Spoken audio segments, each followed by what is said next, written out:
Salam teman-teman, mari kita menyembah Tuhan. Mari kita datang kepada Tuhan, merendahkan diri, mendengar seruan, dan Tuhan mau kita datang untuk menyembah. Terima kasih Tuhan Yesus, terima kasih Tuhan. Kau berkati Tuhan setiap acara kami Bapa, ya apa pertengahan ya akhirnya Bapa. Kau berkati ya Bapa, agar nyanyian pujian masyhur Bapa hanya kepadamu Bapa, bilang bisa menyenangkan hatimu Bapa. Terima kasih Bapa, terima kasih Yesus, terima kasih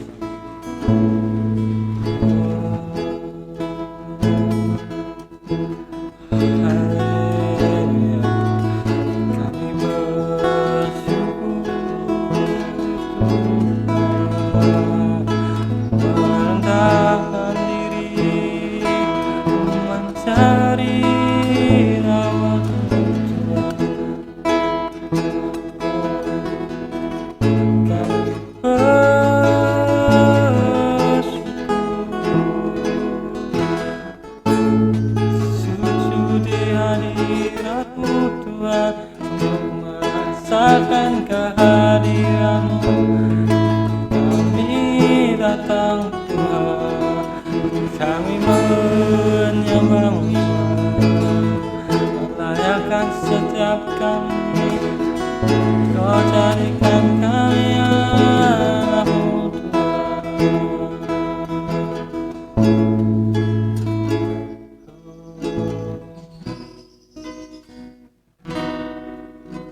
Tuhan tak pernah janji seluruh hidup, tetapi Dia berjanji selalu menyertai. Tuhan tak pernah janji seluruh rata, tetapi Dia berjanji berikan kekuatan.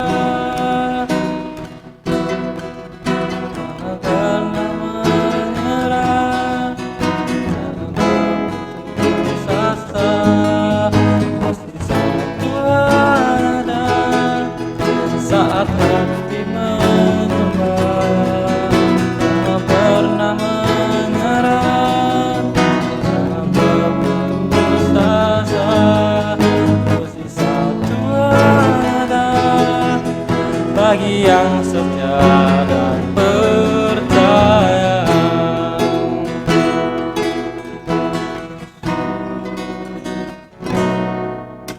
Tuhan tak pernah janji yang selalu biru, tetapi Dia berjanji selalu menyertai.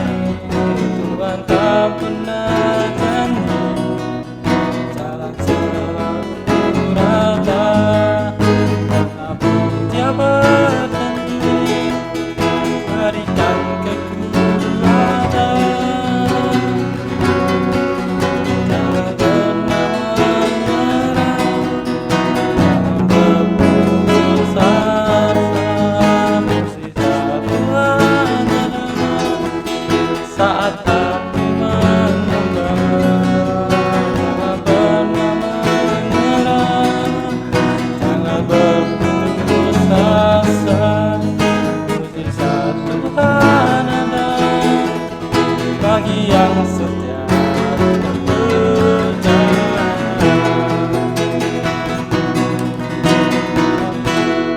Menyerah, jangan berputus asa,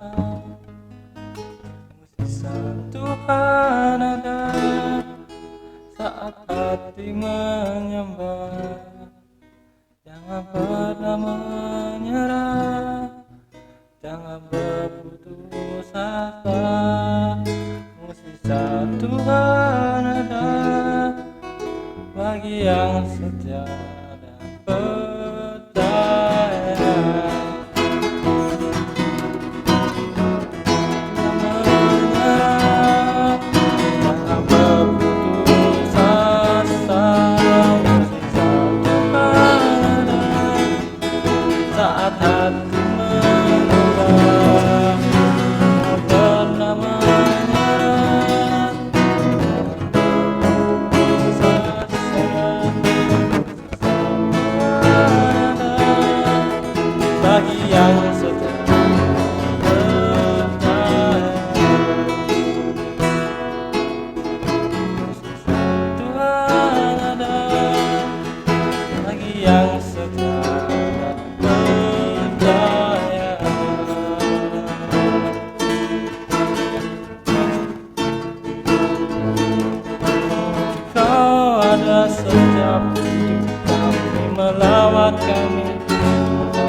merawat kami, mengubah kami Tuhan, ubah kami jadi seperti-Mu yang kudus selalu. Roh Kudus-Mu Tuhan tercurah atas kami Bapa, melawat kami, mengubah kami Tuhan. Bapa yang baik, Bapa yang kudus, kami ada sampai saat ini karena kebaikan-Mu, oh Yesus. Kami terlalu percaya kepada-Mu, ajar kami selalu setia kepadamu. Terima kasih Yesus.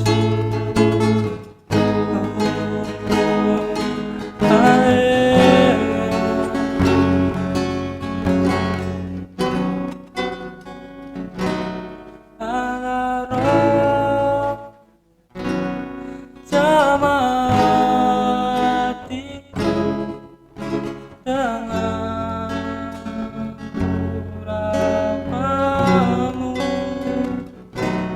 rindu selalu dekat denganmu, tinggal di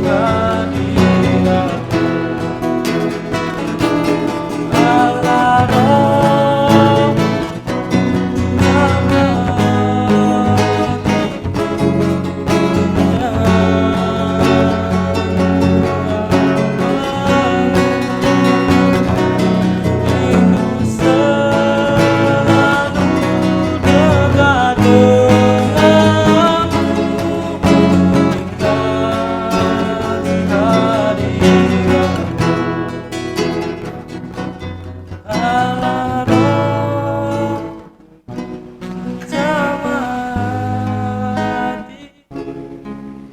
dengan urapanmu, rindu selalu dekat denganmu, tinggal di hadirat-Mu,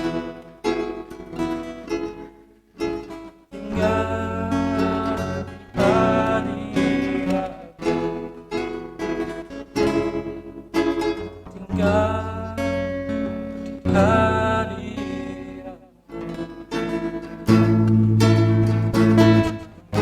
tinggal di hadirat-Mu untuk merasakan Kau hadir dalam hidup kami Yesus. Ajak kami merasakan Kau hadir di tempat ini. Kau ajari kami diam di hadirat-Mu, diam di dalam tempat-Mu yang kudus.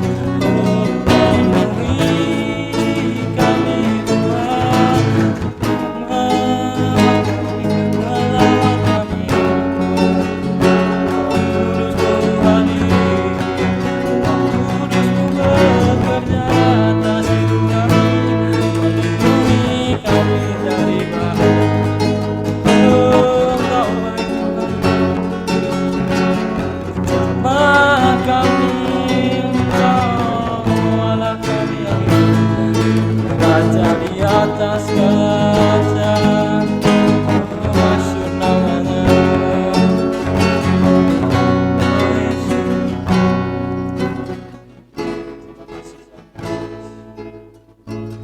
Terima kasih Yesus.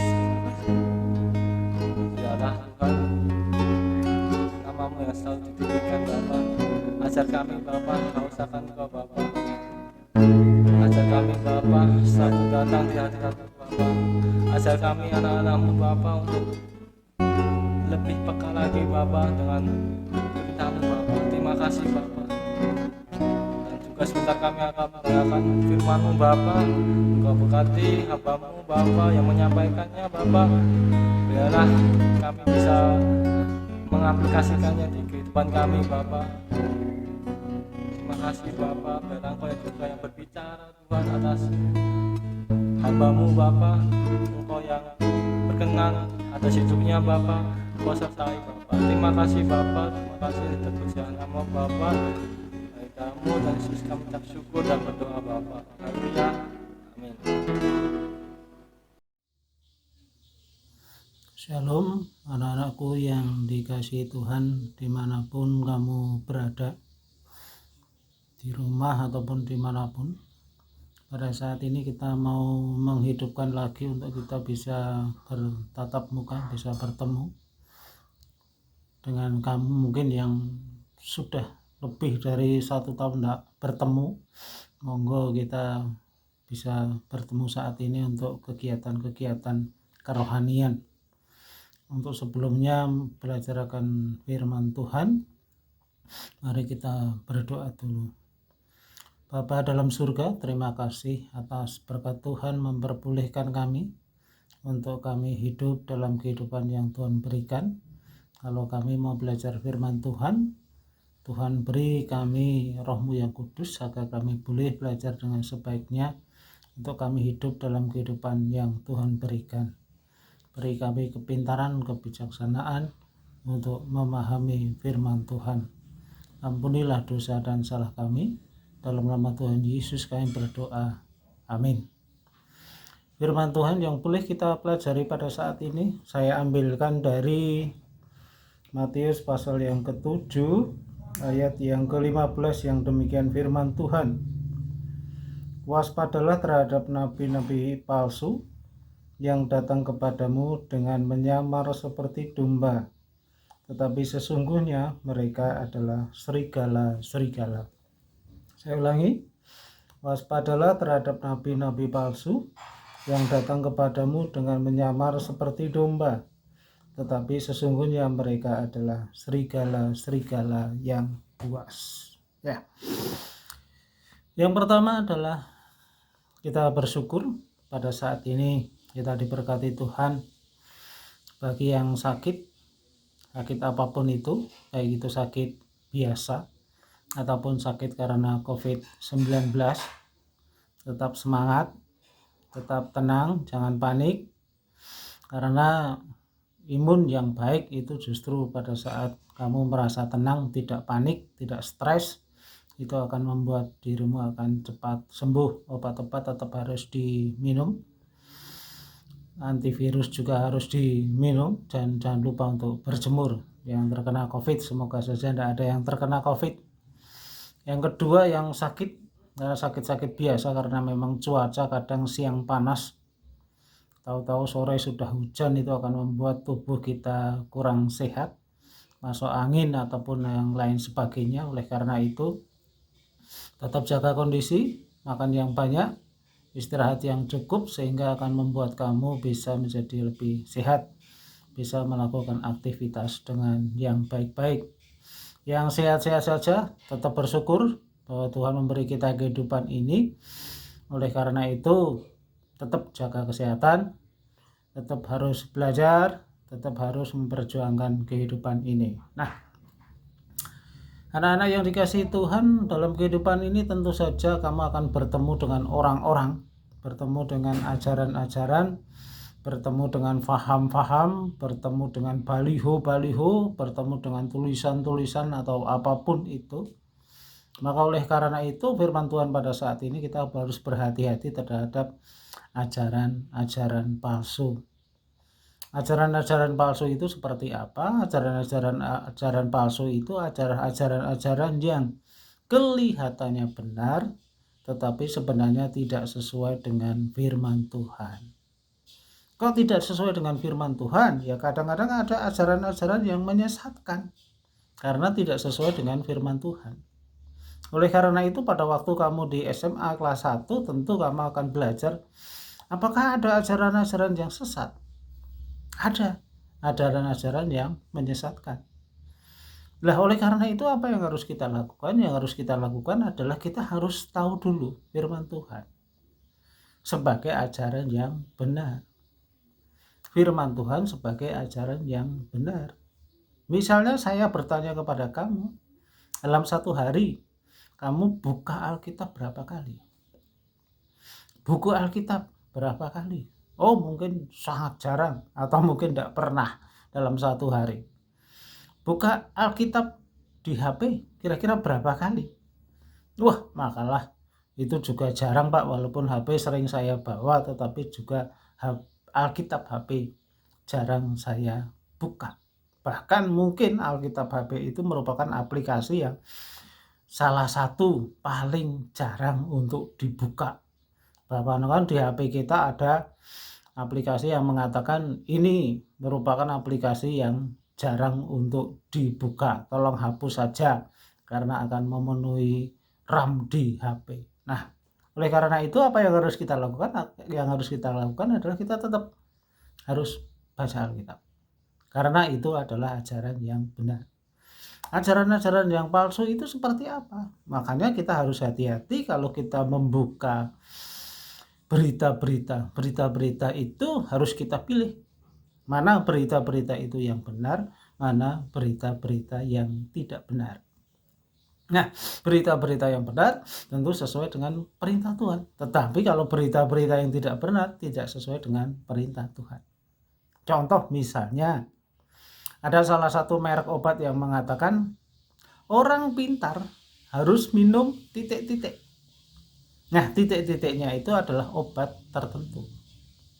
Itu adalah suatu ajaran yang dalam tanda petik bisa disebut ajaran yang menyesatkan. Jadi seakan-akan hanya orang pintar saja yang minum obat itu. Atau orang akan dianggap pintar jika minum obat itu. Nah, ini adalah ajaran yang dalam tanda petik bisa disebut sebagai ajaran yang menyesatkan. Kenapa? Karena masih ada obat-obat yang lain yang bisa membuat orang menjadi sehat. Bukan berarti kalau minum obat itu akan menjadi pintar. Tidak ada hubungannya. Apakah obat itu baik? Baik. Pada saat diminum sesuai dengan dosisnya itu akan menjadi baik. Nah, apa yang harus dilakukan dalam kehidupan ini? Yang harus dilakukan adalah tetap berpegang pada firman Tuhan. Firman Tuhan itu adalah sesuatu yang luar biasa kalau itu dibaca terus-menerus. Bahkan orang sakit pun bisa sembuh. Sembuhnya karena apa? Karena ia punya pengharapan kepada Tuhan.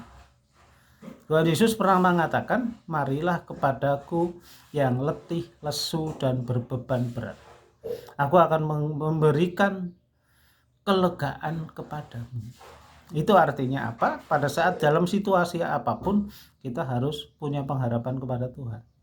Punya pengharapan akan membuat kita itu menjadi semangat, punya angan-angan, punya mimpi di depan.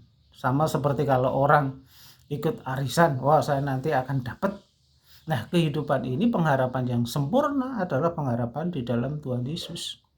Pengharapan di dalam Tuhan Yesus itu bukan pengharapan yang hanya nanti kita terima pada saat kita nanti bersama Tuhan di surga. Tetapi Tuhan Yesus mengatakan, aku akan menyertai kamu sampai kesudahan zaman. Artinya itu bukan pengharapan lagi. Artinya penyertaan Tuhan Yesus itu sudah kita terima saat ini. Oleh karena itu, marilah kita berlomba-lomba untuk menjadi pinter dalam arti firman Tuhan, supaya kita tidak tersesat oleh ajaran-ajaran palsu, tetapi juga pinter dalam segala hal, karena kita hidup di dunia ini butuh ilmu, butuh skill, butuh keterampilan, butuh kesehatan dan lain sebagainya untuk bisa menjalani kehidupan ini. Kalau kita malas-malas, kalau kita tidak rajin, itu berarti kita sudah termakan ajaran-ajaran sesat. Seperti ini saja sudah hidup, seperti saja nilai saya sudah baik, seperti ini saja sudah saya bisa punya pacar dan lain sebagainya. Nah, itu adalah ajaran-ajaran yang menyesatkan. Tetap berbuat baik, tetap berpengharapan pada Tuhan Yesus, jangan malas, tetap bangun pagi, tetap melakukan aktivitas seperti biasa. Kalau kamu tidak pinter, maka kamu akan terombang-ambing oleh ajaran-ajaran yang palsu. Dan itu akan menjadikan apa? Menjadikan kita tidak bahagia. Selamat berkarya, Tuhan memberkati kita saat ini sampai kesudahan zaman. Mari kita berdoa. Kami mengucap syukur Tuhan, Tuhan sudah memberikan firman-Mu pada saat ini. Ajarilah kami Tuhan untuk hidup sesuai dengan kehendak Tuhan. Kami bersyukur karena Tuhan selalu menyertai kami, dan kami akan lakukan itu untuk kami selalu berbuat baik dalam kehidupan kami. Di dalam Kristus Tuhan, kami berdoa dan mengucap syukur. Amin. Terima kasih. Shalom. Tuhan memberkati. Sungguh diberkati oleh firman Tuhan ya teman-teman. Sebelum kita mengakhiri ibadah kita, mari kita berdoa. Bapak, terima kasih Bapak, terima kasih Yesus atas segala pengorbananmu, segala kebaikanmu, segala kasih karunia Bapak dari kami Bapak. Terima kasih Bapak, terima kasih Yesus. Bapak, kami menyerahkan Bapak bumi ini Bapak, karena kami Bapak akan segera terbebas dari virus corona Bapak. Kau sirnakan Bapak, menghilangkan Bapak. Kau berkati Bapak agar kami bisa beraktivitas seperti biasanya Bapak. Terima kasih Bapak, terima kasih Bapak. Biarlah Bapak juga firman-Mu Bapak tertanam dari kami Bapak. Biarlah kami juga bisa mengaplikasikan firman-Mu Bapak di kehidupan kami sehari-hari. Terima kasih Bapak, terima kasih Yesus. Kami dalam Yesus kami syukur dan berdoa.